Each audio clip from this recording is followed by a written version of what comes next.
Pemerintah mengeluarkan peraturan presiden soal rencana aksi nasional pencegahan dan penanggulangan ekstremisme. Namun ada sejumlah poin yang memicu polemik, diantaranya yakni pelibatan masyarakat dalam rencana aksi tersebut.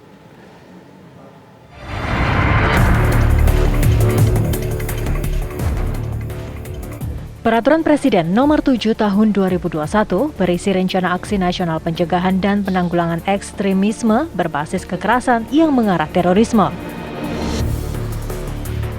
Dengan Perpres ini, nantinya ada peran pemolisian masyarakat dalam pencegahan ekstremisme.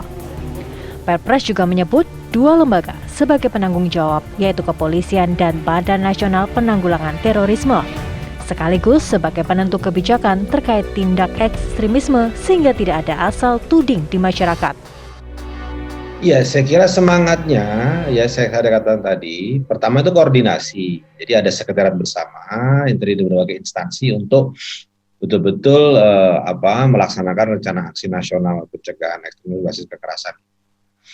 Nah, kemudian kedua komponen partisipasi.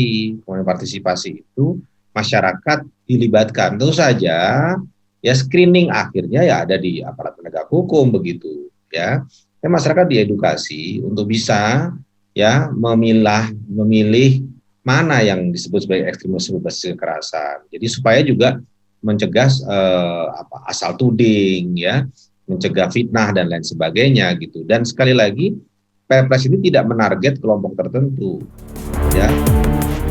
Dewan Perwakilan Rakyat mengaku mendukung adanya Perpres ini. Komisi 1 DPR juga menyatakan akan melakukan proses pengawasan implementasi Perpres agar tidak menimbulkan kegaduhan. Mengeluarkan Perpres yang kemudian mengajak juga masyarakat untuk ikut melaporkan misalnya atau ikut terlibat dalam upaya-upaya pemberantasan ekstremisme yang berujung kepada terorisme, itu menurut saya sah-sah saja.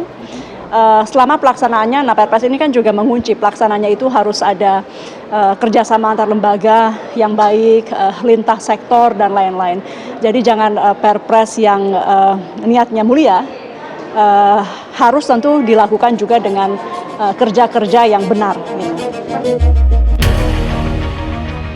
Bagi lembaga bantuan hukum, Perpres ini telah lama ditunggu dalam penanganan kekerasan berbasis ekstremisme. Garis besarnya, secara ide dasarnya, kami sebenarnya dulu terlibat dan mendorong bersama Y Foundation dan lain-lain untuk lahir rencana aksi nasional pencegahan kekerasan berbasis ekstremisme ini. Tapi perlu diperhatikan isi-isinya, jangan sampai isi-isinya justru berpotensi melanggar hak asasi manusia. Namun, LBH juga memberikan catatan terhadap definisi ekstremisme. Perlu berhati-hati dengan Perpres ini, karena dengan kata-kata ekstremisme yang kemudian tidak jelas, terlalu jelas definisinya, ini menjadi sumir, bisa menjadi nyasar kepada semua orang gitu. Harusnya kan jelas kekerasan itu yang ditindak itu berupa kekerasannya gitu. Jangan sampai ini jadi stigma baru, ini dilakukan pada kelompok tertentu, karena dia misalnya menjalankan keyakinannya, dia dituduh ekstremis gitu. Padahal dia bukan teroris gitu. Jadi harus jelas antara mana yang mana ekstremisme. Apakah dia tindakan terorisme atau apa, seperti apa gitu. Ini hati-hati. Jadi kita harus juga menjaga jangan sampai dia menjadi stigma baru, dia menjadi kemudian alat baru gitu ya. Terlebih tadi ada keterlibatan masyarakat dalam pemolisian. Jangan-jangan ini menjadi wadah untuk misalnya terbentuknya paramiliter baru. Dia terlibat dalam melakukan tindakan-tindakan di lapangan sehingga main hakim sendiri gitu. Lantas, apa sebenarnya yang disasar dari Perpres Rencana Aksi Nasional Pencegahan Ekstremisme ini? Tim TV One mengabarkan.